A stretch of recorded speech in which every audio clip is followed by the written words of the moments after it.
What's up, everybody? Welcome back to the Matt Mans Wrestling Podcast. I'm your host for tonight, Alo Aaron Lloyd. I'm joined by my guy, the real EST, Eric Trembicki. How you doing, baby? If I was any better, I'd be the host of the show. uh, when we did the show last week and you brought that to my attention, I never put two and two together, but I really popped. Like I gave Bianca number two. And he's like, I'm the real EST. I was like, you know what? You're right. You are. I was listening I'm back. I was listening back and it caught my attention, but I was like, "Oh yeah, that's awesome." All right. well, I'm glad you appreciated it. Yeah, I've only been making that correlation between her and I for half a decade. Finally, it's rubbing off on you. yeah, that's awesome. So, as always, subscribe on all podcast platforms: iTunes, Google Play, Podbean, and Stitcher. Ringside Collectibles. Use code MMAN to save 10% off your order. And I guess for the first time I can say this, we're live. Right now, we're streaming on Instagram Live as well. Yep, we are. So I believe the comments should pop up at the bottom of the screen with us. So bear with me. Thank you for anybody who is joining us on this first live stream. This is how it'll be going moving forward. So we were here last week. We had the top 20. We had top 10 figures of 2023 last week. So what did you get into anything this past week? Did you watch anything? What's up?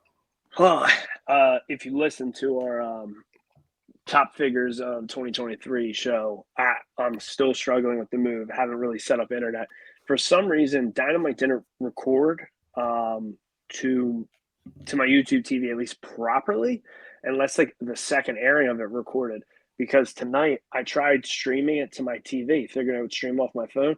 Apparently, if you didn't know this, I didn't know. I think unless your smart TV is hooked up to Wi-Fi, it won't stream, is what I discovered tonight.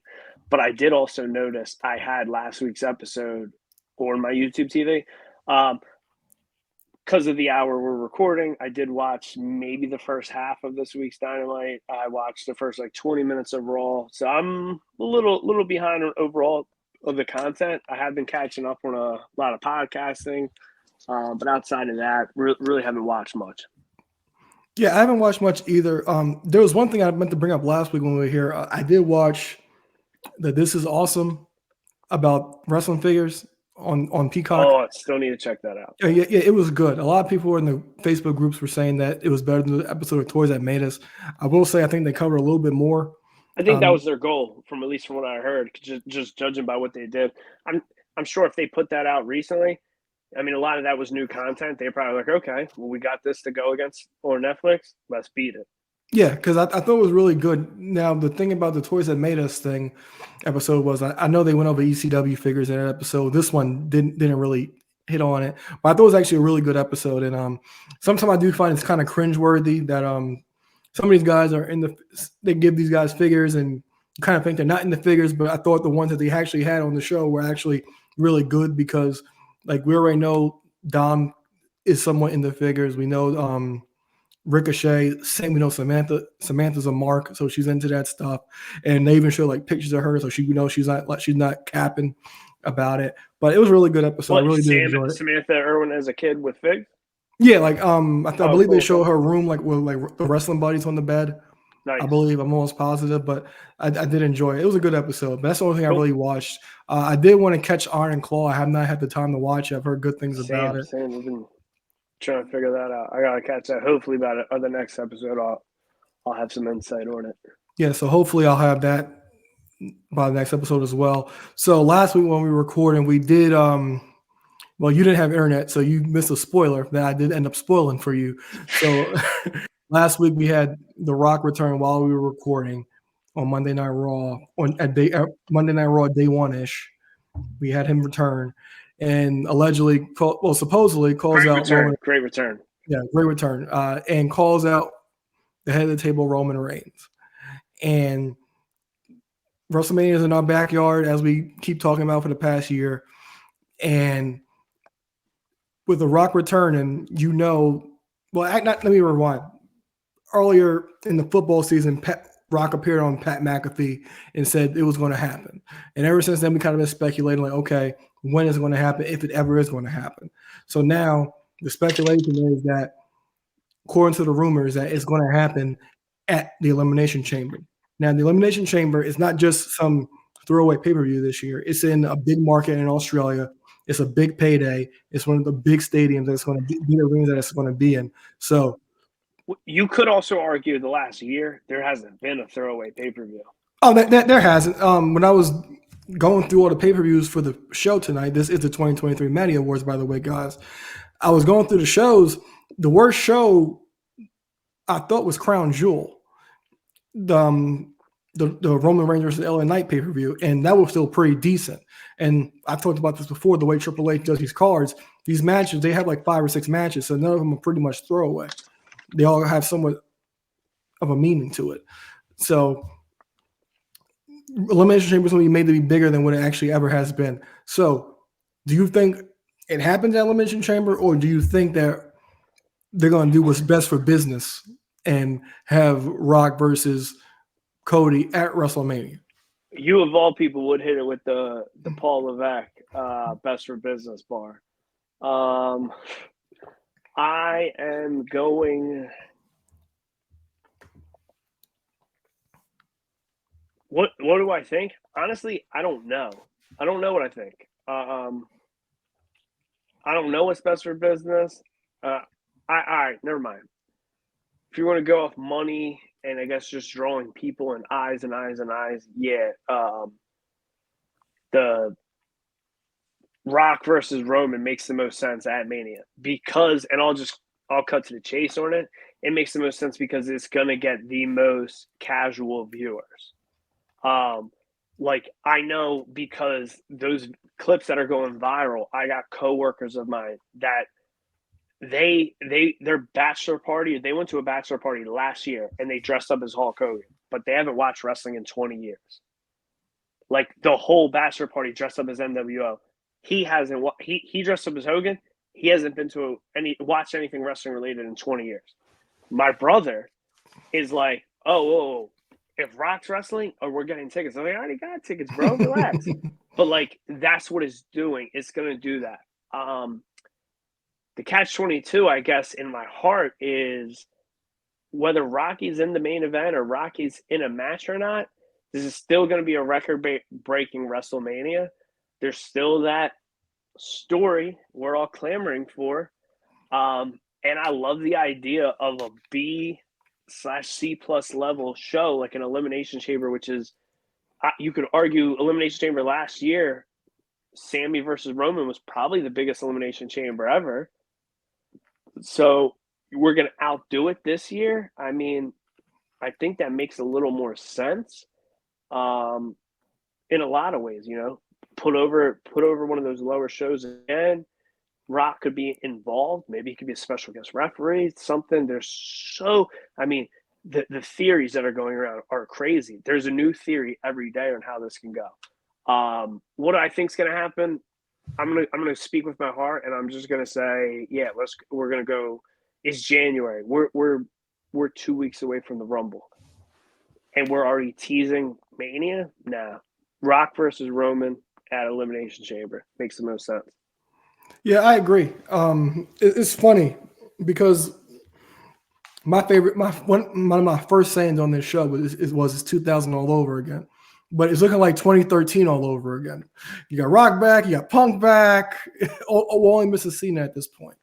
But I do agree that Elimination Chamber is probably the best bet because when I first heard that rumor, I was like, "Oh, that's strange." But then I got reminded that it's in Australia, so it's a bigger show. It's on a bigger level, so it might not be a Saudi payday, but it'll be a big payday. So they're making a big deal about it. And like, although it will seem odd seeing The Rock at a quote unquote B pay-per-view, I do think that they can actually tell a nice story because it's already built in. There's not much storytelling that you really have to lay out because The Rock is a part of the family. The Rock was like the biggest known guy in that family for the longest time. So there's already a built-in story, so you don't have to spend a bunch of time left on it. And also, it's interesting as well because maybe who knows? Maybe Rock stays for an extra month until WrestleMania because after that, it's only pretty much a month or 5 weeks away after Elimination Chamber. So I'm interested to see because like they already have a built-in story. It doesn't take much to get this. And my question is, do we see do we see Rock at the Royal Rumble confronting Roman Reigns? Because we all know if Roman goes on last like he did last year, we know something's going to happen. Because we were shocked at the Rumble match. I believe the Rumble match opened the show last year, or it wasn't the main event. I know that for a fact, but we knew for a fact that Roman being in the main event, something was going to happen. Who did Roman defend against last year at the Rumble? Owens. That's when Zayn finally turned on him. Oh, for some reason wait. Yeah, that is what ended the show. In a weird way, here's a hot take, and obviously this is the Matty, so I don't, we have weeks of episodes to clamor for it. But I love the idea of like if you're gonna have Jimmy and Solo, let's say we get what should be happening. If we get Roman versus Cody, and Roman's got Solo and Jimmy in his corner, what if Cody has Cena and Rock in his corner? That's not bad. That's like that's out like there. That's the real like put over, like, and especially at the end when he celebrates, like you got those two guys really passing the torch without having to do the match with him.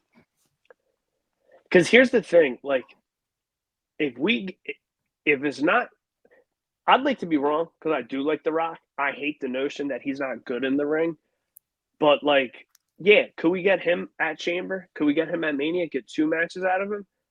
But like, we got to really think about it. That Eric Rowan versus Rock match wasn't real. This guy hasn't had a wrestling match in 10 years. Like the last 10 years flew by. Mm-hmm. Like if you think about like that 7-year gap of him wrestling, that felt like forever. Like this past 10 years, it doesn't feel like 10 years. It feels like, Rock had a match 3 years ago, but he hasn't. He's had a match in 10 years. Mm-hmm. So do we risk, like, obviously him and his cousin, they could go out there and have like a banger at Elimination Chamber or a banger at Mania, but like, are they going to risk the chance? And obviously with the little Roman competed, whether they were just trying to keep him safe for Mania, like, I know they're all teasing the idea of him breaking Hogan's reign, but like, are we going to get him wrestling once every 90 days just so he can stay healthy and break that record? It's one of those things where I feel like Roman's dropping the title. It's the right thing. He's got to drop the title this Mania, and it's like, to who? To who? Is it Pepsi Phil? Is it his big cousin? Is it Craig? I mean, Cody? Like, there's a lot going on. It's exciting, though. It is exciting. Yeah, so you talked about who is he going to drop the title to. I think we all know that it's going to be Cody. And, well, at least face it, WrestleMania is going to be Cody. And the idea of Cody going to Elimination Chamber, because I think they could do some great storytelling, because I'm going to throw it out there right now. I think it's going to be Cody and Jey Uso last in the Chamber. Perfect storytelling right there, because both of them, they've had the biggest problems with Roman. Yeah. And they both want the right to go face him at WrestleMania and possibly defeat him. So I do think I really have no theory to this. So obviously, like, with that being said, and some other tangent, like, all right, so you're thinking that. So you're obviously thinking Punk's winning the Rumble, and Punk is, which makes sense. Like, also, like, I love the idea, and like, I hate when it's like almost like a discredited thing. Like, I've done everything, and it's like, oh, I haven't main evented WrestleMania, bro. You haven't won the Royal Rumble either. So like, let's not put over, like, if you win the Rumble and go, like, you're winning your first Royal Rumble. That's big. Or like, I love that they're talking that shit about, like, if Cody wins, he's going to be the first person since Stone Cold to win it back to back. Dude, how, like, I know women that are not as, like, they weren't alive when Stone Cold won it back to back. Like, come on. There's a lot going on. There's a lot going on. Yeah, but it's interesting, and it's probably the best time of the year, as we always talk about. I'm looking forward to the Rumble, because you said you're pulling up with beer. This is crazy, like last year. What actual date is the Rumble? Oh, you know what's crazier? I keep forgetting. I think it's that beach weekend. Okay, that's what I plan on boozing on the beach. So obviously, I know I plan on having internet at home before then, but I know I got internet there, and Peacock already logged in. So okay. Either way, I know I'm set for the Rumble. All right. So, as I stated earlier in the show, this is the 2023 Matty Awards. It's a bit late, but we are here for you guys. And better late than never. Yeah, as always, we're going to start with the award named after the show, the Talking All This Madness Award. That's for the best talker slash best person on promos. So we had the nominees. We had Christian. Hold on, I forgot. I gotta get used to this internet, this new stream thing. So on the screen, if you're watching, we all see the nominees. We have MJF, Christian Cage, Dominic Mysterio, Paul Heyman, and LA Knight. So I'll let you take this one first. And also, by the way, if you're new to this before with the Matty Awards, we do a ranking system. We go from 1 through 5. First place gets 5 points, second, fourth, third, 3, so on and so forth. And at the end, we accumulate the points and we get an outright winner. So, Ek, who do you have all in your great ranking nominations? Talking All This Madness? All great nominations, but it's kind of really hard to rank. It's one of those. It's a great ranking where, like, when you think of these 5 guys, it's like, man, you're hating on them. I put them number 5. No, look at everyone they're surrounded with. Number 5, I'm going with Dom. Like, Dom has done so much and in so many different categories, but, like, yeah, does he get booed out the building when he starts to talk? But it's like, as great as he is, and like how much you can appreciate the change in his character, his talking isn't what moved him. So that's why I'm putting him there at number 5. Number 4 is going to be Heyman, and I feel dirty even putting him there. Like, I really wanted to put him 3, but again, I just can't have him at 5. It's Paul Heyman. Number 3, I got LA Knight. Number 2, I got MJF because it's really hard to be better than him. And only reason he's not a number 1 is because arguably Christian Cage is doing the best thing he's ever done in his career. No one spoke better than him in 2023. All right, so for my rankings, for number 5, I had LA Knight, yeah. Number 4, I had Paul Heyman. Number 3, I had Dominic Mysterio. Like you said, you kind of talked about it at length enough. It was more the antics, but he did a great job on the microphone as well.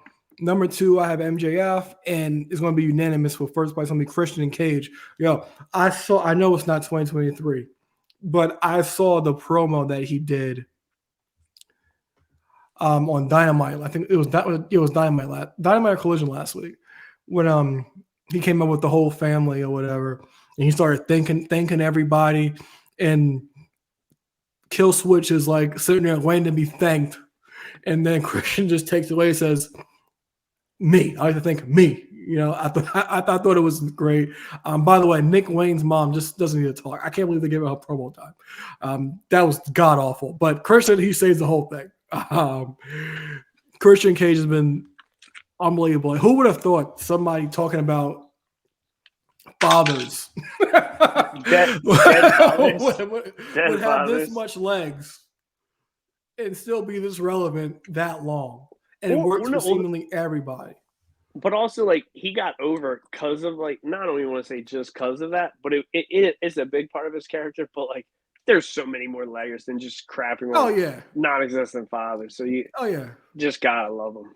Love him. Even like on his entrance, on his countdown, when it says father at the end, I'm like, this is awesome. I gotta love Christian. So it was unanimous right there. So Christian Cage is the Talking All This Madness award winner for 2023. Congrats, Christian, for getting our most prestigious award. And now we'll start the next category.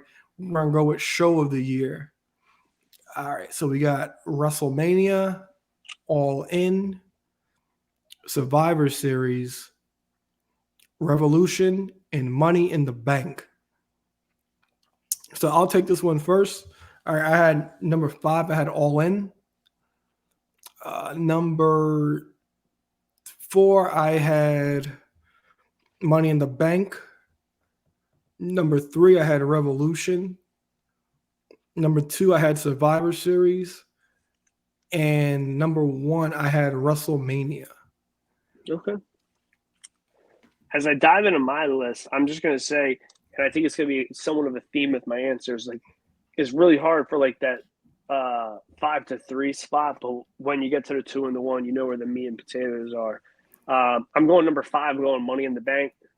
Great show, but again, it's one of those. There was great shows by both companies. I'd argue like All Out could have arguably been in this debate.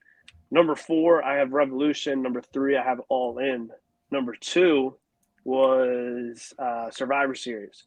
If you remember, if you listened to our Survivor Series review show, I was still stunned that it rivaled last year's Survivor Series, the best Survivor Series in 20 years. And the War Games match being as good as it was, but the best show of the year was WrestleMania. All right. So you guys have it right there. It's 2 unanimous off the bat. For the show of the year, it is WrestleMania 38. And what 39. 39. Yeah, what a weekend of shows that was. And Revolution, I was neck and neck with that in Survivor Series because Revolution, that was a really good pay-per-view. The One year you actually put over something in AEW. Oh yeah, I will when it's valid. So Revolution, it was because when I was going through, I'm like, okay, Revolution. I gave that a high. I believe I gave that a showstopper actually. The death match, the MJF and Bryan. We'll get to that later, and even that trios match was amazing. And I talked about that on the show when we did at the time. So your show of the year for 2023 was WrestleMania. All right, so next we will go to my favorite award that we do on this show, and that is the Figure of the year. We already did this. No, my real favorite one, if I could pull it up here, and that is Breakout Star of the Year. So Breakout Star of the Year, we have Chelsea Green, Tiffany Stratton, Dominic Mysterio, Swerve Strickland, and Ilya Dragunov. I'll let you take this one.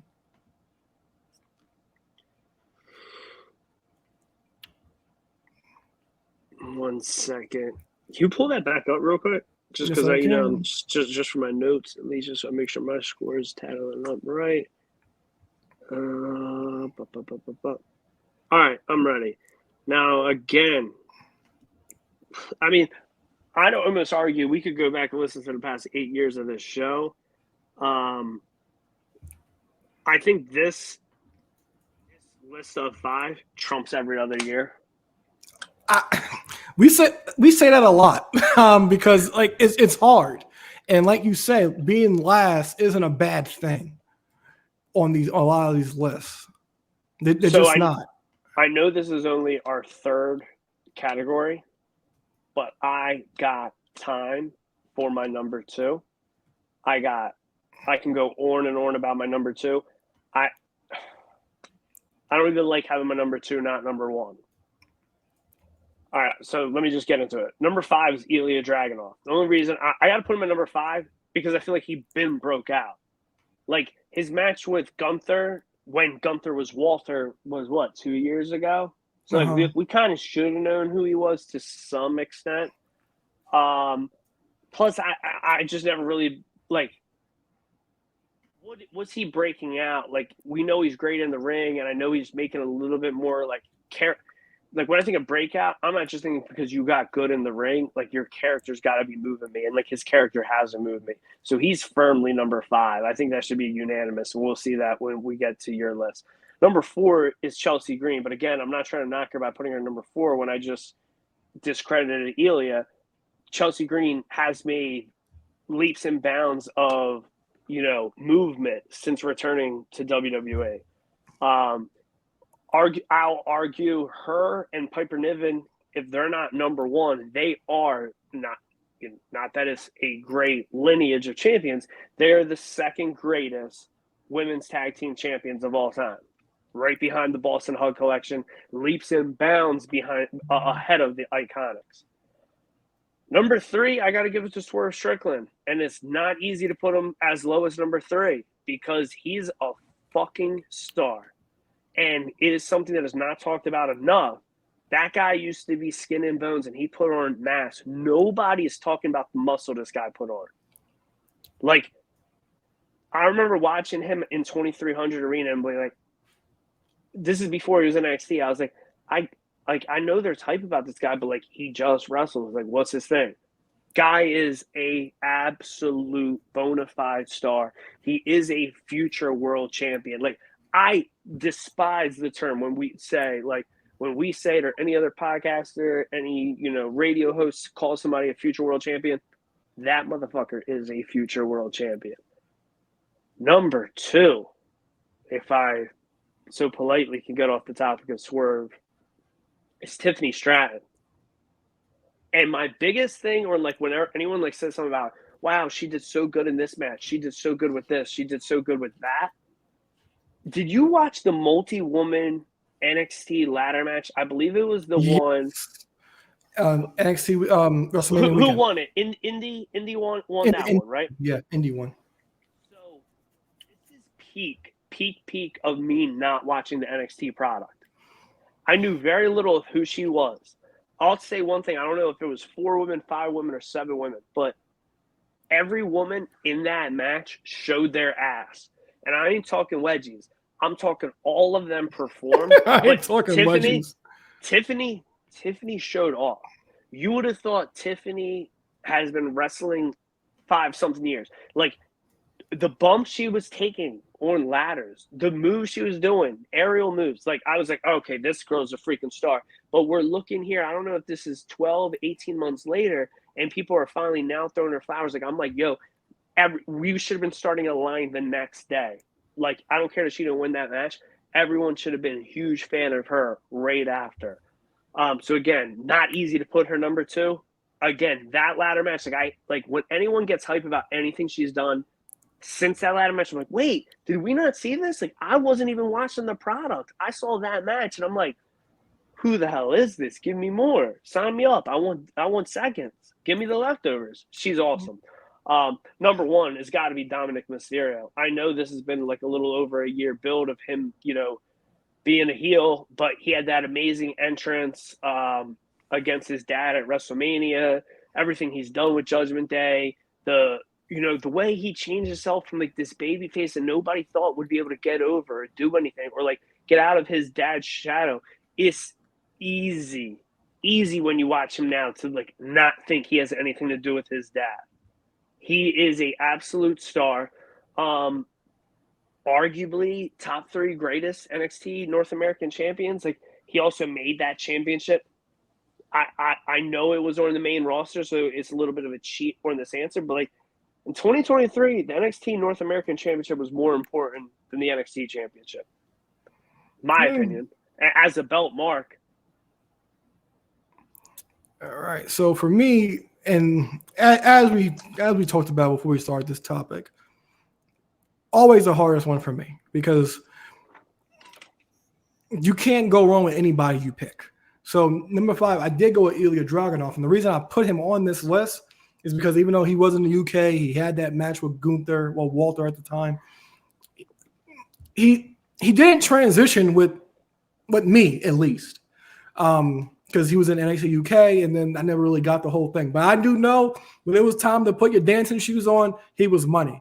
Last year at Vengeance Day, I put over his match with Dijak.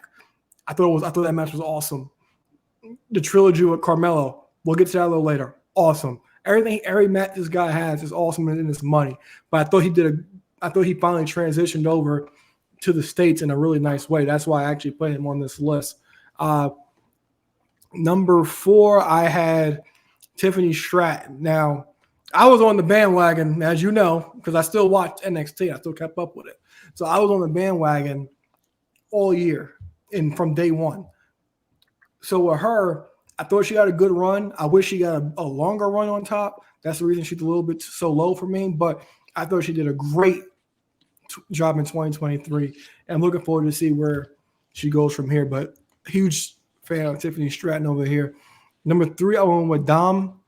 Dom, he started the breakout last year. I mean, at the end of 2022, when he joined the Judgment Day, attacked us down Thanksgiving. That feud with Ray going into WrestleMania, the entrance was great. The social media shots of him I thought were great. His run as North American champion, him and Rhea, the modern day Eddie Guerrero in China, I think is great. There was a point in time where I really wanted. I know you remember that clip. Remember when China was posing for Playboy, and Eddie got grabbed by the security at the Playboy Mansion. I really wanted something like that. Like I kind of want Dom to get jealous. Like I remember that, like earlier in the fall, I think Rhea was kind of like trying to recruit Jay to the Judgment Day, and she was flirting with him a little bit. I wish like he kind of like got jealous of the situation for some comedic purposes. My favorite thing with them is when they were just in Australia and Elite Collector 2 and 5 would send me their stories and say, if these two aren't messing on the low, I don't even want to be a fan anymore. Oh my God. Because that like Dom had an amazing year, but those two together, absolute money. Number 2, I went with Swerve. My stomach is turning. Okay. I see you're so predictable. You're number two was Swerve Strickland. And I'm in a whole agreement with you because one thing about AEW, they don't always, when they get a new guy, from WWE, they usually have a hard time transitioning them or building somebody up. So with Swerve, I would have never thought Swerve would have went to the heights that he has in AEW. Me and you worked together. You talked about seeing him at House of Hardcore. I was with you when we saw him at House of Hardcore. I know he was skin and bones.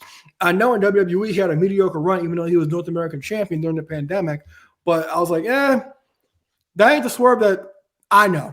And now in AEW, he's actually getting that shine. And he's actually on a main event level, having marquee matches, match of the year candidate type of matches. Great promo tonight against Joe. Great promos, and like you said, like now he's completely reinvented himself. He's jacked and stuff like that. So Swerve, absolute great 2023. Looking forward to the future with him, and who knows, maybe an AEW World Championship in his future. But number 1 is Chelsea Green. When she re-debuted at the Rumble, get a spot on the major pod. I'm just trying to figure out what this is. Major Bendies, but like I said, Baylo Major Bendies coming 2025. Like I said, when she debuted and came back in the Rumble last year, I thought it was perfect because she got thrown right out, and immediately after that, she started with the whole Karen gimmick of "Can I speak to your manager?" After that, it kept like crazy to think that's been a year. And it is like crazy that it kept amping up after that. And like at first she was with Carmella, but Carmella got pregnant because I thought those two were like a match made in heaven as a tag team. But Carmella got pregnant. Then they put her with Sonya, which was good because that was her first co-partner. Yeah, and then Sonya. Who'd she win the belt with? Carmella or Sonya? Sonya. Because Carmella got pregnant. Sonya's first belt. And it worked because Chelsea, she worked with Sonya because Sonya is a straight man. The straight man in that situation. And then Piper, because is this a pun? Yeah, it is. And then it worked with Piper because Piper is like her heater, like her big heater. It worked perfectly. So Chelsea is like, she's perfect. It's like you know how I call like X-Pac or Kane like perfect like utility people. They could do anything. Chelsea's like that. And she got less TV time than all these people, but when she had that time, she made all that time count every single second. So that's why Chelsea Green's my number 1 for Breakout Star of the Year. But for the first time, it will not be unanimous because the winner of the Breakout Star of the Year award for 2023 is going to be Dominic Mysterio. He had 8 points. Chelsea and Swerve finished with 7. Yeah, Dom. Dirty as you need to be. All right. So next up, we will go to Rivalry of the Year. Oh, wrong one. All right, here we go. Rivalry of the Year. We got MJF versus Adam Cole, Christian Cage versus Adam Copeland, Roman Reigns, Jey Uso, Swerve and Hangman, and Seth Rollins and Finn Balor. So I'll take this one first. So my number 5 is going to be Seth and Finn. Number 4 will be Christian and Adam Copeland, that young upstart. Number 3, Swerve and Hangman. Number 2, Roman and Jay. And number 1 is going to be MJF and Adam Cole. Just the whole like the friends thing, you know, like coming together to be friends. Like you have a goal of the AEW World Title, then you become best friends. Some of those clips were completely amazing. MJF complete money, as we always say. Adam Cole always complete money. We'll talk about the group at a later time, but I thought that was probably the best thing. And like everybody tried to speculate and try to like make some make it like they had some revelation that the devil wasn't going to be Adam Cole. It made all sense to be Adam Cole. It didn't really make sense to be Jungle Boy. Some people were saying Britt Baker, but it didn't really make sense. It had to be Adam Cole all along. The only downfall about it being Adam Cole was I wish he wasn't hurt, and we'll get to that, like I said, at a later time. But the match all in was great. The friendship was great. Them as tag team champions, that was great. Him encouraging MJF to defend the title was great. So MJF and Adam Cole, that's my number one for rivalry of the year. So you went straight to number one. No, I gave everything. Okay, yeah, that was quick. My fault. I'm probably gonna be quick as well. I'm going number 5. We're going Seth and Balor. Okay. Number 4, we're going Swerve and Hangman. Number 3, I'm going Christian Cage and Adam Copeland. And it's just because of the time, it didn't get the full grasp of 2023. Number 2, I'm going Jey Uso and Roman. Number 1's Better Than You, baby. All right. So we're on the same page a lot this year, which I do kind of enjoy. All right. So once again, unanimous decision here. Rivalry of the year was MJF versus Adam Cole. Better Than You, baby. Matter of fact, since we're here, what are your thoughts on the reveal, by the way? Well, not even let me not say the reveal. Let me say who's in it and the promo, if you saw it, following. I saw clips. Overall, like I didn't get to see that like Adam came out in all black. I haven't got to watch that segment. Overall, I mean, I guess I'm happy to an extent. Like, you can play that the Kingdom are smaller guys, and yeah, there were smaller people attacking him. The fact that Wardlow's involved and he's a freaking monster, and we never saw a monster in all black attacking anyone. I also, Wardlow was MJF's lackey, and now Adam Cole is going to say he's going to win the world title and award it to him. I don't like that. That almost like makes me think like, all right, cool. Like, we're going to get him with the belt. Like, it doesn't make sense. Like, I would like Wardlow with the belt, and then what's he going to do? Win the belt and then turn babyface? There's good and bad to it. It is messy. I don't love it, but I don't hate it. So it's just messy. Yeah, I'm in full agreement with you on that one because imagine that. So, like I said, I'm fine with the Kingdom because I even said that on this show. I was like, let it be Matt Taven and Mike Bennett because they're friends already. Let Roddy be involved because that's basically the Kingdom right there with Adam Cole. So he already has his lackeys. Now the Wardlow thing, I was like, because they dropped the ball with Wardlow a couple years ago when they had him turn on MJF, but it's like you really put him in this group, and then like Adam Cole said, he's gonna have him beat him and then award the title to him. It's like it makes him like a little bitch. It's like, huh? Like, why would you do that? And nobody likes that. It's like I understand, like you have a common enemy. I'm all for you guys all having a common enemy in MJF because it makes sense. But for Wardlow to be in another group again, and being under somebody else again, just doesn't make sense to me. It really doesn't. But I said, I think we all hit it on the bud that it would be Adam Cole, and I think we were all glad it was Adam Cole because I think if it was Jungle Boy or even Britt Baker, I think we were like, what the fuck is this? I think if it was Britt, it would have been tolerable. I think anyone besides Britt, I would have had beef with it. From my heart of hearts. Just because, like, the twist of it being a girl, plus, like, I think it would just put her over. Like, she's already on another level compared to everyone else on the roster, and it would just do that again. Just keep putting her so much more important than everyone. All right. So we'll go next to Tag Team of the Year. Taggers. The nominees for Tag Team of the Year are FTR, Kevin Owens, Sami Zayn, Judgment Day, Chelsea Green and Piper Niven, and Big Bill and Ricky Starks. So, Ed, go ahead and take this one. I'm going Big Bill Starks. I'm going Judgment Day because it's not necessarily a united front or a tag team. Plus, they had some Too much turmoil. I'm going Chelsea Green and Piper Niven for number 3. I'm going with the winners of night 1's main event. And just because we're talking tag team, I got to talk about the greatest wrestling. I got to go with the greatest tag team in pro wrestling.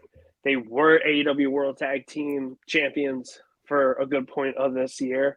They get the greatest pop.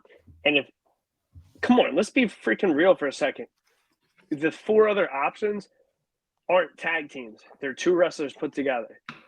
A year from now, 2 years from now, maybe we'll say Chelsea and Piper are a women's tag team.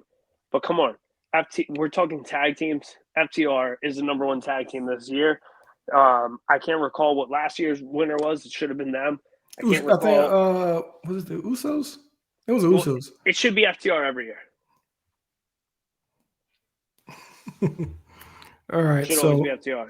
So my number 5 was Starks and Bill. Well, before I go any further, it was a down year for tag teams. AEW kind of went away from their. Plus, the world hates the Young Bucks. And they're trying to turn Jericho into Puff, but we don't have to get into that. Oh, I got time for that. We don't have time, but I got time because I'm gonna come defending him harder than you defend Puff. I'll tell you that much. Oh, I can't. Sidetrack. Okay. I love Puff, but I will never defend Puff because I know it's true. When you're rich, when you're a rich billionaire, not millionaire, billionaire, you live in a different world. There are different rules out there. And you've heard these things for years. I'm going to defend Jericho because we want to cry about something in 2019 that nobody has no merit or knowing if it's true. And this is from some girl that literally should probably be wearing a straitjacket. Get the hell out of here. Oh, this is live. I'm sorry. Yeah, but hopefully nobody. Where does she work? Where does she work? Hopefully nobody caught that. But like I said, when was the last time she was on TV? Oh wait, she's never been. Like I said, my bad. I can't defend Puff because I know all that stuff's true. Our podcast is getting canceled. Our first live stream. First live, yeah. Like I said, Puff. I believe he did all that stuff. He lived in a different world. They're pouring a beer. They're really gonna hate us from that. Yeah, and then also they keep saying he's on the DL. We've heard that for years, and there's no reason that a grown man's mouth should be there's no reason a grown man's lips should be that greasy all the damn time. So you know something's up. All right. So back to my back to my tag team. So number 5 was Starks and Bill. Number 4, I went with Chelsea and Piper. Number 3, I went with Judgment Day. Number 2, I went with Owens and Zayn, and again unanimous FTR. Let's fucking go, Aaron. FTR first place, and they are your 2023 tag team of the year. It's a little premature, but can I get you an FTR t-shirt for your birthday? Yeah, it's a cute shirt, but I need all their shirts hit. But let me pick which one it is. We'll talk after we're done recording. You're getting an FTR shirt for your birthday. That's a lock. Yeah, a lock. And Pastor has nothing to do with the gift. All right. This one's the chip in. All right. So next up, we're going to have Women's Match of the Year. Nominees are Bailey, Io Sky versus Bianca Belair at Backlash, Charlotte and Rhea at WrestleMania, Tiffany Stratton and Becky at No Mercy. Keep that up a minute. Becky Lynch and Trish at Payback in the Cage, and the Women's War Games match. So I will go ahead and take this one first. No Mercy. What is that? Tiffany and Charlotte? And Becky. Tiffany and Becky. Tiffany and Becky. What Becky was in there again? Put it back up if you can. That's Trish. And the War Games. A lot of tweaking. Man, this our second one. You go first, because hold on, don't even go yet. This ain't easy. It ain't. Well, not easy. I know what number 1 is. This is the hardest one. This is the hardest list. All right. So, go ahead. I don't want you to sway me. Give me 10 seconds. I don't want you to go. I'll give you 5 seconds. Boom, boom. All right, you go ahead. I'm ready. All right. So my number 5, I'm going to go with Bianca and Io from Backlash. Wow. That was PR, wasn't it? Yeah, it was Puerto Rico. Mm-hmm. Number Number 4, I'm gonna go with Becky and Trish in the cage at Payback. Number 3, I'm gonna go with the War Games match. All right, number 2, I'm gonna go with Tiffany and Becky at No Mercy. And number 1, I'm gonna go with Charlotte and Rhea from WrestleMania. All right. I don't even, like, I love yours. Yours, can't be mad at it. This is easily the one, and it's just so hard because I want to say a lot happened personally and in wrestling this year, so it's hard to remember so much. Like, I remember, like, when we were brainstorming for this list, I'm like, man, I don't even remember what happened yesterday, let alone January 2nd.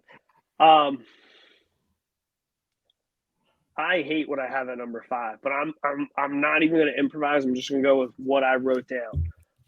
Number 5, I'm going with the women's War Games match, which I thought was absolutely gangbusters. I thought it was an awesome match. I'm shocked.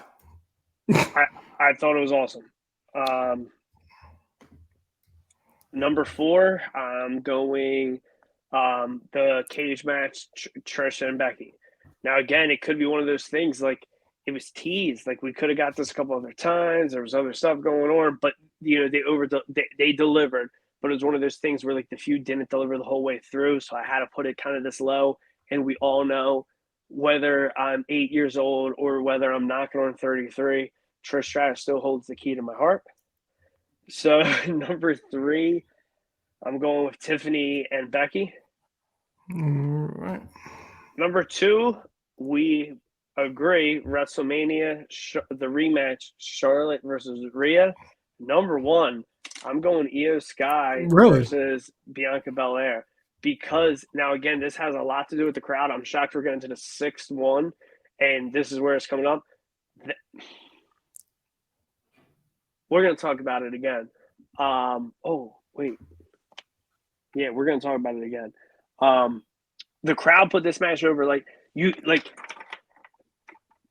They were going nuts in PR for Io. Like, she lost, and they wanted her so bad that night, and she's so good. She's always so good. Like, I didn't have it on my list for, like, figure of the year. I didn't have, like, I still need her elite with the tag belt, but I need that figure, and I love her.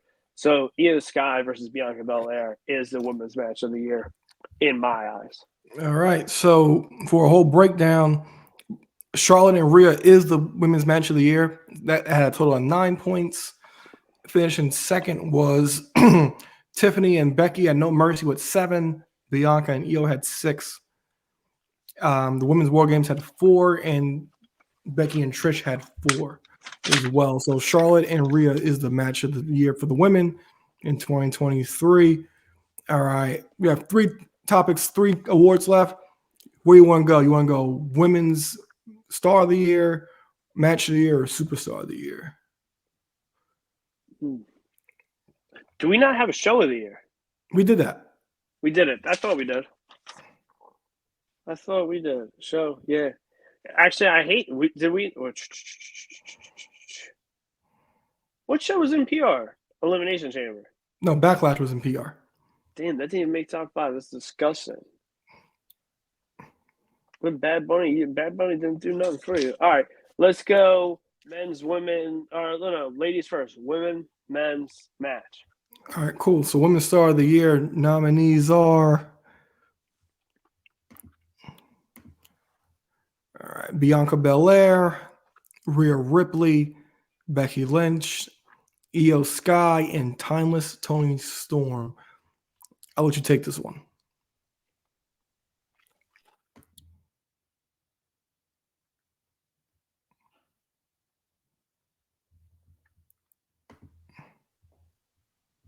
All right, you're back. Did I die? What happened? You're back. Something happened, but you're back. Run through that list again real quick, because we're all cured. All right. I'll run through it again. All right. Bianca Belair, Rhea Ripley, Becky Lynch, Io, and Timeless Toni Storm. All right. Will hate me for this, but I'm going to go number 5. I'm going Bianca. I'm going number 4, Becky. Going number 3, Io. Number 2 is Tony, just because of the revolutionary character.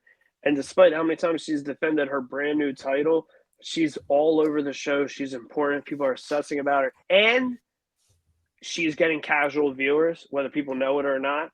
Like, casual viewers are going nuts for Rhea Ripley, the 2023 Women's Star of the Year. All right. So my number 5 is going to be. I'm gonna go with Bianca. Nah, don't go with Bianca. No, I'm gonna go Io. Actually, I'm gonna go with Io. I think she's got more legs out of her reign than we actually thought, because we're so accustomed to Vince doing things, and we know if Vince was around, she would have been dropped I'm that not title. surprised. That's why she wasn't number 5 for me. Really? Okay. Well, we know, like, if Vince was around, Damage Control would have been broke up, and we know that title would have came off of Io already. Yeah. But she also would have been the 3rd Kabuki Warrior. So thanks to Homage for actually doing some great storytelling, and we'll get to that probably next week about some more predictions about when it comes to Io Sky and Damage Control. All right, so number 4, I'm going with Bianca Belair. Number 3, I'm going with Becky Lynch. You know, Becky was dancing around with Trish for half the year. It all culminated. It was way too long. It all culminated with that great cage match that we just talked about. But I think she had like a pretty underrated year. I really do. Like the stuff she did with Tiffany as the NXT champion, even her little thing with Lyra Valkyria, I thought was actually good. She had some great matches in 2023. And with number 2, I'm gonna go with Timeless Toni Storm as well. Look at us right here. For her to go up that high for me after being in that god awful NWO Outcast thing, because that was god awful. You can't defend. It was terrible. It really was. Spray paint me, Papa. And giving a middle finger, and it was god awful. So like the character alone has risen her up, and I actually debated putting her number 1, but that Outcast stuff, like, I had to remember that. I had to remember that. Can't forget it. And number 1, again, unanimous, it's going to be Rhea Ripley. Rhea Ripley, she didn't defend the title as much as I would have liked her to defend it, but you can't deny her involvement in everything, constant in all the shows, constant within the entire Judgment Day. Pretty much the de facto leader of the Judgment Day. I got friends that don't watch wrestling that want to watch it because of her. Yeah, she's awesome. So that is my number 1 Women's Star of the Year. So Rhea Ripley, again, unanimous as the 2023 Women's Star of the Year. All right, so now we're going to head to Wrestler of the Year. Male Wrestler of the Year. Yep, hold on. Oh, wrong one. All right. And the nominees are Roman Reigns, Seth Rollins, Gunther, Cody, and MJF. New York. Oh, never mind. Here we go. All right, so I'll take this one first. I'm going to go with number 5. I'm going to go with Cody. Actually, no, let me tell you that. I'm going to go with Roman. I love Roman and all. And I talked about when they talked about that he was going to have this limited schedule, I told him that it was warranted and earned, and it made sense because he's been around for so long. So it's kind of his best interest to take off as a champion because he's faced everybody and he's done pretty much everything that he can. So at this point, make it feel a bit special, and that's what they actually do now when he does come around. The ratings go through the roof for whatever show he's on. He is the needle mover, as he calls himself. So, but I think these other 4 put in a hell of a plethora of matches this year. Number 4, I'm going to go with Cody Rhodes.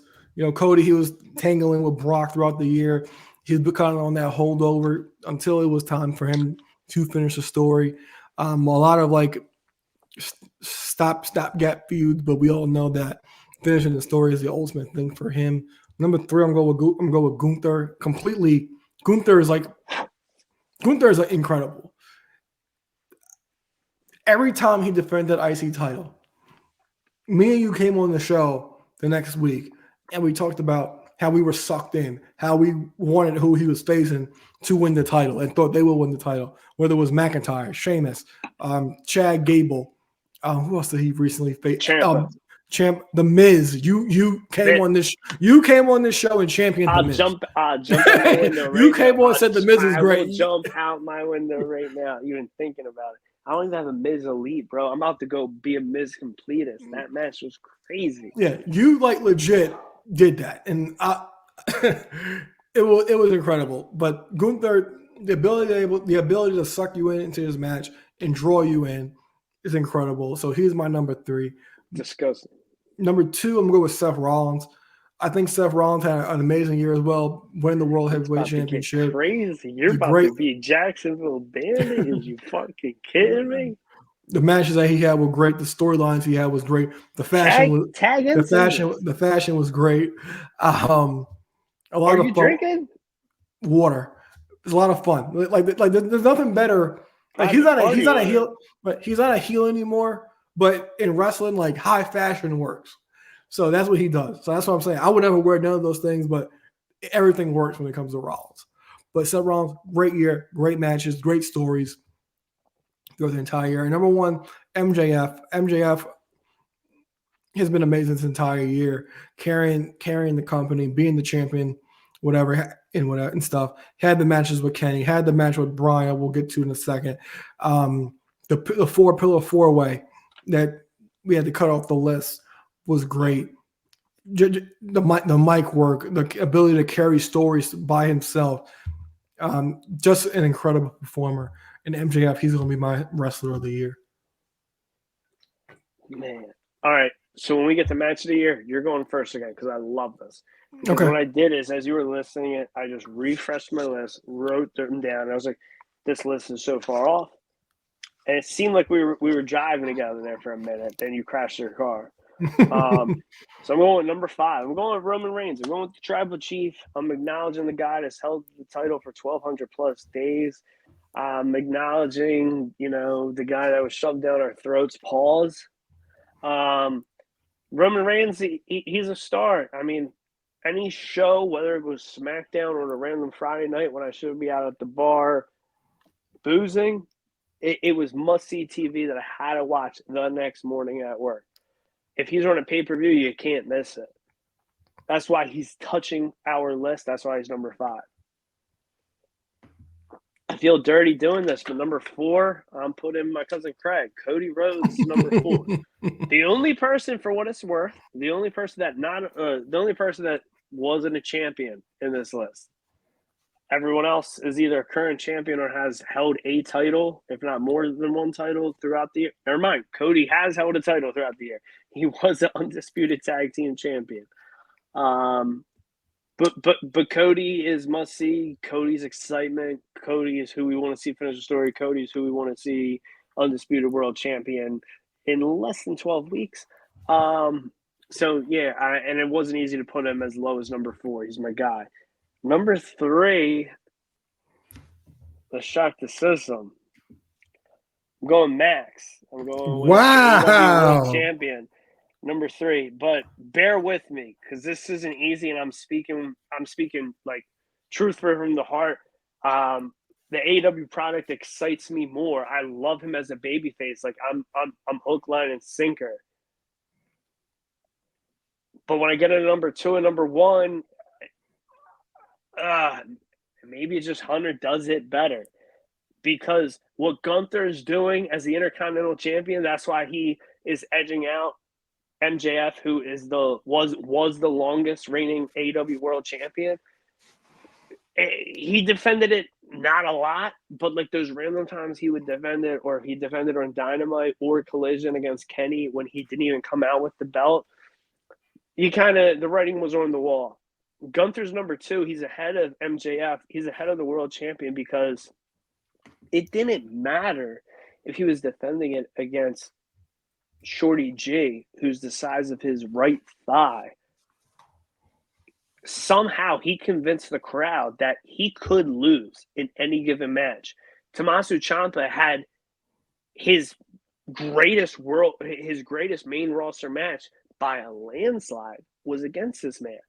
Like, I loved his match when Ciampa challenged him, and I said it on the show when he challenged him for the NXT UK title. But what they did for the IC title, what he's still doing for the IC title, it ain't easy to put him at number 2 because you could argue he's number 1. I'm going with Seth Rollins at number 1 because he's the first rendition of the World Championship. If this is picking up the lineage of the belt Cena and Orton and Brock retired almost 10 years ago, he is amongst great company. He hasn't lost the belt. They haven't cashed it in on him. He's had it for over half a year. He's defended it in a year, in less than a year, more times than Roman has defended his belt in 3 years. It's not easy. You got to be in denial.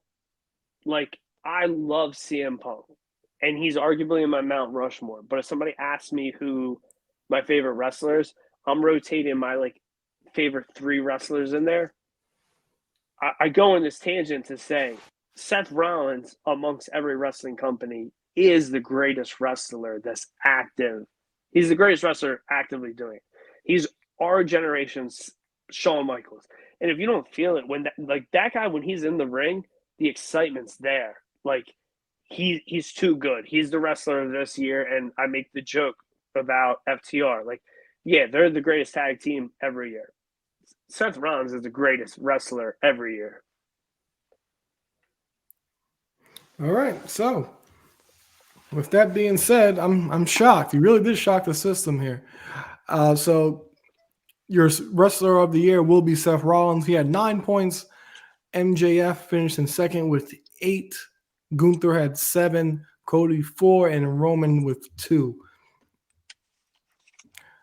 So now it's time for the grand finale, and that is the match of 2023. So we have MJF and Bryan Danielson, Iron Man from Revolution, Hangman and Swerve, Texas Death Match, Ilya Dragunov and Carmelo Hayes, No Mercy, Roman Reigns and Cody, WrestleMania Night 2, and the Usos versus Sami Zayn and Kevin Owens, Night 1, WrestleMania.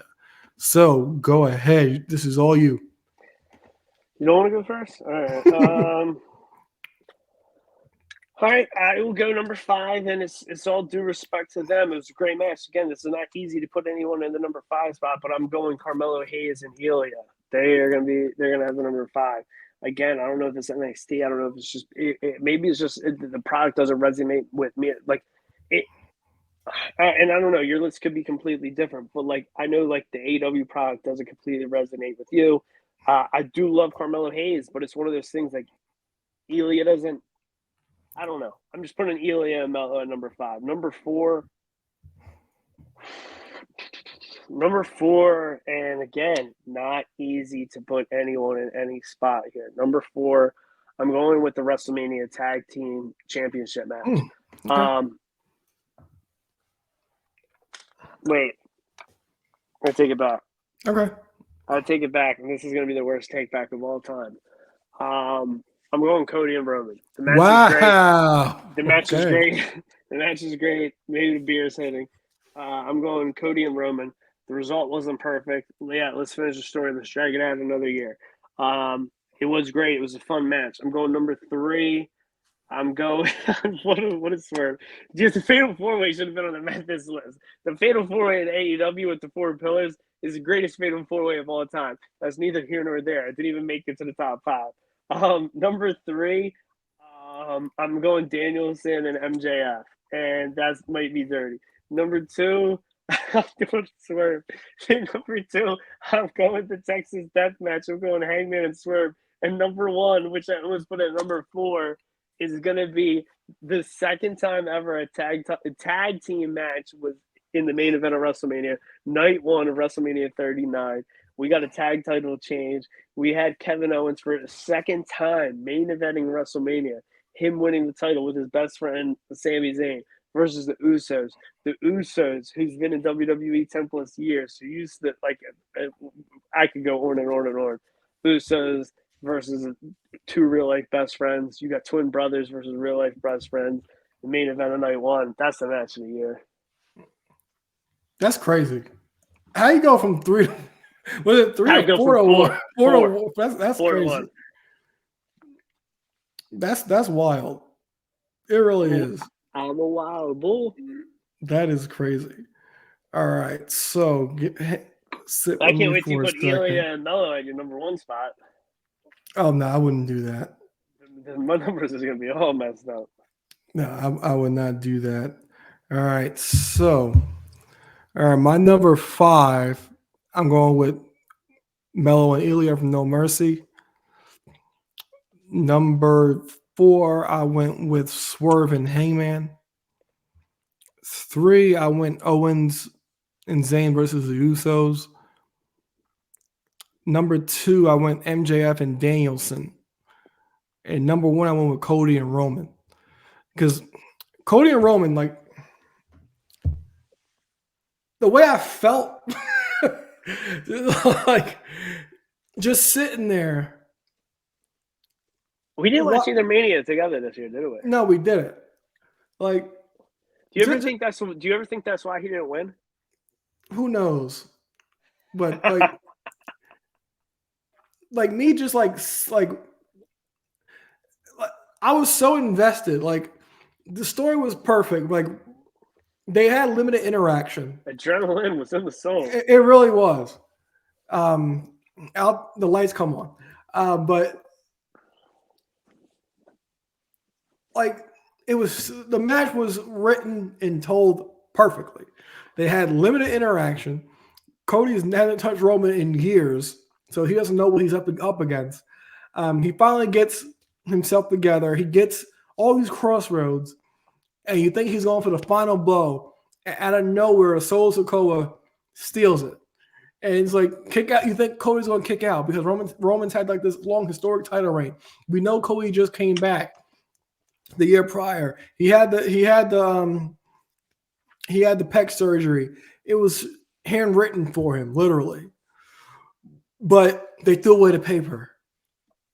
Like, and it continued this whole thing with Roman. Now, like Cody was kind of like he did stuff, but he's kind of been on and off with the bloodline, but hasn't had but one interaction with Roman.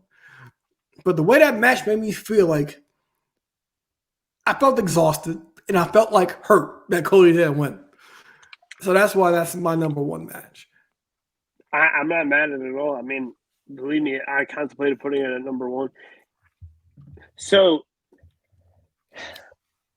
I think a part of why it's number 1, I went back to the moral fiber of this show. When we brainstormed this show with other people when we were originally fabricating it, I compared it to real sports where, you know, you have your hometown team, or if you're a weirdo and your team isn't where you're from, you know, you get to get excited for them all year or during the season when they're doing good, they're doing bad. But if your team sucks, it's heartbreak for X amount of months. Or if they're really good, yeah, hey, look, it's good, and there's really no bad time, and then there's the off season. But the thing that's cool with pro wrestling is if you got your guy, there is a good and a bad time. You're gonna see them get a shine, and you're gonna get to see them get shitted on. And I remember that being one of my hot takes for the show before we ever recorded episode 1, but recorded our pilot, was like, that's the cool thing. Like, you know, our guy, if you like someone in the main card, they're gonna get shit on, and at some point they're gonna get their comeuppance. And that could be what we're living in the middle of with Cody right now. And I think I don't want to say it's because we didn't get it, but I felt like number 1, I had to give it to arguably the best feel-good moment of the year. It was a feel-good moment. Real emotions came out during that match. I wish I had it higher, but that Roman and Cody, man. I also just think, like, in hindsight, when it's talked about so much, like, I get it, like, Owens and Zayn maybe are not per se, like, a tag team, you know, they're 2 singles guys, but they have all that history, you know, everyone knows the history, on and off, turning on each other, like, in WWE almost 10 years. Their history before being in WWE, like, being each other's best man at each other's wedding. Like, it's just cool, man. It's cool to see like that type of camaraderie making it that far, and to see them win. Also, like being a wrestling mark, like if you've ever liked tag team wrestling, like behind my recording device, I'm looking at the Hardy Boys, elites from when they returned at WrestleMania 33. So like, you gotta have love for tag team wrestling, and for the Hardys, the Dudleys, Edge and Christian to never be in the main event at a WrestleMania, Legion of Doom never be there, like all the great tag teams that never were there.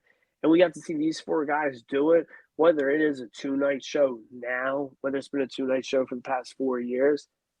And that's cool. Whether it's night 1, night 2, whether it happens or doesn't. Like, one of the nights of WrestleMania, the tag titles were in the main event. And yeah, it's the second time ever it was a tag match in the main event at WrestleMania, but it's the only time it was for the tag titles. That's awesome. I had to put that number 1. All right, so we have a bit of a dilemma. Let me just make sure my math is correct on this one. Probably ain't. Actually, no, we're actually good here. I thought the math would have been off, but we're actually good here. So finishing in last place was Mello and Elia from No Mercy with 2 points. Finishing in fourth with fourth is Swerve and Hangman. Tied for second was MJF and Bryan and Cody and Roman. And the match of the year is Sami Zayn and Kevin Owens against the Usos. Let's go. So that was good. That was good. We, I kind of like how we had that little conversation, and you kind of changed your point and had them go from 4 to 1. So, judging by this, the women's match of the year is the only one I didn't have in number 1. From women's match of the year, I had in number 2. Every other one, my number 1 won. Really? Okay. Which basically makes me a mathematician, a wrestling savant. Dave Meltzer should retire and give me the book. And I'm just sick of that. You don't want that book. I don't. I don't want his haircut. I don't want nothing about him. But also don't want to not have a beard. But all right. So that's it for the 2023 Matty Awards. Congratulations to all the winners. So, you got anything else for me before we head out? So, I mean, while we're on it, because the big take always is, wrestler of the year, breakout, whatever. I guess just your early prediction. Who do you see breaking out, or if it's somebody that's already on top, who do you think 2024 this will be their year? Oh, gosh, I had an answer for you like a couple of days ago, but I can't remember right now. You have one? Man, I feel like it's a little bit of fantasy booking because it's essentially January 1st. I know we're recording this on the 10th, but it's just like, I'd love to say in a weird world, it'd be like, and he's older, I'd love to say it's Samoa Joe's year. He had a great 2023, but like being a little wonky, like, in and out of the mid card and then like triumphantly ending the year in the main card. I'm scared to death of an injury, so don't want to say that for him. I want to give it to 2 people. I want to give it to one person in each company. All right. Obviously, I want to say it's going to be Cody's year. Babyface is going to win at Mania, win the title, and he's going to stay healthy through the rest of the year, have some strong defenses, and then finish up on whatever their December pay-per-view and maybe be the champion, maybe a two-time champion, drop it, win it back. I see it being Cody's year, and man. It's Cody and Swerve. Okay, so I'm gonna agree with Swerve on that one. And WWE wise, I really don't have much because I do have. Oh, actually, no, I do have my answer. Trick Williams. Oh my God! Because what an idiot I was. Because he almost that's what I want to talk about. Because he almost made the breakout list, but I don't think he's fully broken out yet. So I gotta ask your take on this. Does he exceed Melo? Oof. Like, as a babyface, yes. So it's like I know like there's always been the comparison of like the two of them to Michaels and Diesel. Mm-hmm. He ain't like the biggest compliment Kevin Nash has ever got was not on his hair, not on him being cool, not on him making money, is being compared to Trick Williams. Because that former Eagle is a star. Yeah. In every sense of the way. And the guy looks it, probably smells it, and that guy can't do no wrong.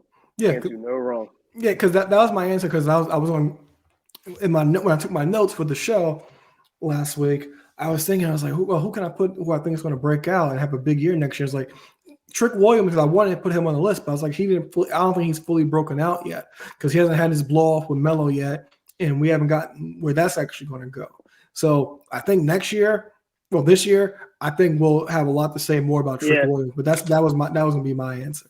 I think the big problem is it's too soon to tell right now, but he might be as good as Melo is in the ring. I don't know. I might have to rewatch, because I remember when he first started, I thought he was going to get somebody killed. So here's the difference. Here's the difference. Just like Nash, he's coming into this industry naked. Mm-hmm. Melo wrestled on the Indies, right? Yeah. Mm-hmm. Trick didn't wrestle on the Indies, and just watch him now. Look what he's doing right now. Because I remember. Just give him a little more time. It ain't gonna make no sense. Yeah, because I remember his early matches. My boy Justin, he DM'd me because he knew I love Melo and Trick, and he was just like, "Trick's gonna get somebody killed out there." I was like, "Yeah, you're right." That's the Philly spirit. It truly is. So don't talk about the Eagles right now, by the way. But yeah, that's my lookout. Killed himself. That's my lookout for the year is Trick Williams, and I got hope for Mariah May, and I'm hoping for the best for Deonna Purrazzo in AEW. Shout out to the Jersey girls. Yeah. You got a soft spot or two. So is that it for me? I think that's it. All right, guys. So thank you for everybody who watched on Instagram Live and who's gonna and the viewers on YouTube. So I'm new to this, so subscribe, hit the thumbs up, hit post notifications. Go buy some figs. Go buy some figs. Go ahead. Use code MMadness to save 10% on Ringside Collectibles, WrestlingFigures.com. Don't worry, next week when I'll be back, I will have sleeves. You are fresh out. So, as I said, Ringside Collectibles, the promo code is on the ticker on the bottom of the screen. Make sure to share as well. So that's it for the show, guys. For X2 Flyer, Eric Trembicki, I'm Ayla Rangola. We'll see you guys soon.